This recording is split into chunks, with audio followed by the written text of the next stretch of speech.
পাচ্ছেন মাংসের জন্য পেঁয়াজ কেটে নেওয়া হয়েছে, এখানে রসুন ছাড়ানো হয়েছে, এগুলো ধুয়ে নেওয়া হবে সব। এখানে হলুদ আছে, আরও নানা রকম জিনিস আছে, দেখতে পাবেন দেখাতে।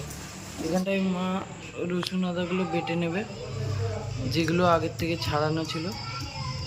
এখানটায় বাটা নেওয়া হবে, বাটা মানে বেটে নেওয়া হবে। দেখতে পাচ্ছেন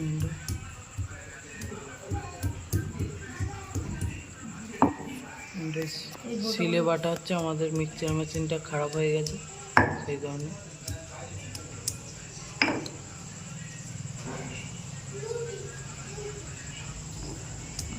মশলাটা রেডি হবে, দেখতে পাচ্ছেন এখানটায় মাংস রেডি করা হয়েছে। এর মধ্যে টক দই দেওয়া হলো, মাংসটা ধুয়ে ফ্রেশ করা হয়েছে সবে। তো এটা রান্না হবে, দেখতে থাকুন। এখন তেজপাতা দেওয়া হলো, পেঁয়াজ দেওয়া হচ্ছে, এটাকে ভেজে নেওয়া হবে। তোমরা দেখতে পাচ্ছ আলুটাকে লাল লাল করে ভেজে নেওয়া হয়েছে এখানটায়।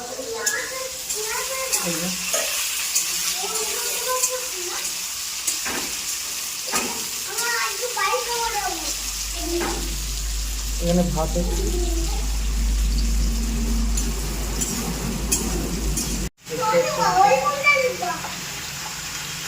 এই এটা হচ্ছে মশলার বাটি, এখানে মশলা দেওয়া হবে। এখানে চলে গেল হলুদ,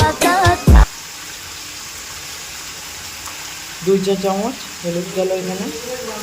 এখানে লঙ্কার গুঁড়ো আপনারা পরিমাণ মতো নিতে পারেন, যতটা লঙ্কা খাবেন। দেখতে পাচ্ছেন এখানে জিরের গুঁড়ো যাচ্ছে, ধনের গুঁড়ো যাচ্ছে এর মধ্যে। কি গেল লাস্টে জিরের গুঁড়ো চলে গেল। এবার এটাকে দিয়ে কষানো, এবার পরিমাণ মতো লবণ দেওয়া হবে।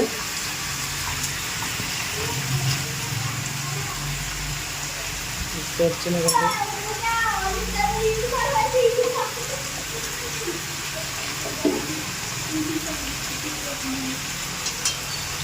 এই যে মাংসটা কষানো হবে, দেখতে পাচ্ছেন ভালোভাবে মাখিয়ে নিচ্ছে মশলাগুলো।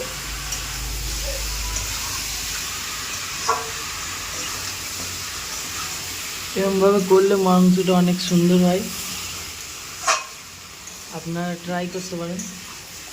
এদিকে ভাত ফুটে গেছে,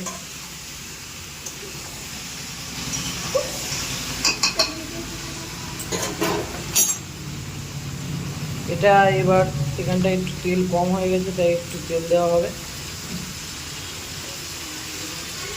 সরষের তেল,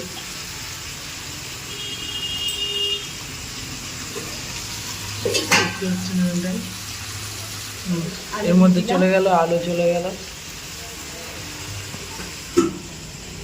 এবার এটাকে কিছুক্ষণ ঢাকা দিয়ে ভাপ করা হবে। মাংসটা কষানোর পরে জল দেওয়া হয়েছে, এখন ফুটছে। এটা কিছুক্ষণ ফুটার পরে তারপর তুলে নেওয়া হবে। দেখতে পাচ্ছেন কালারটা একবার দেখুন।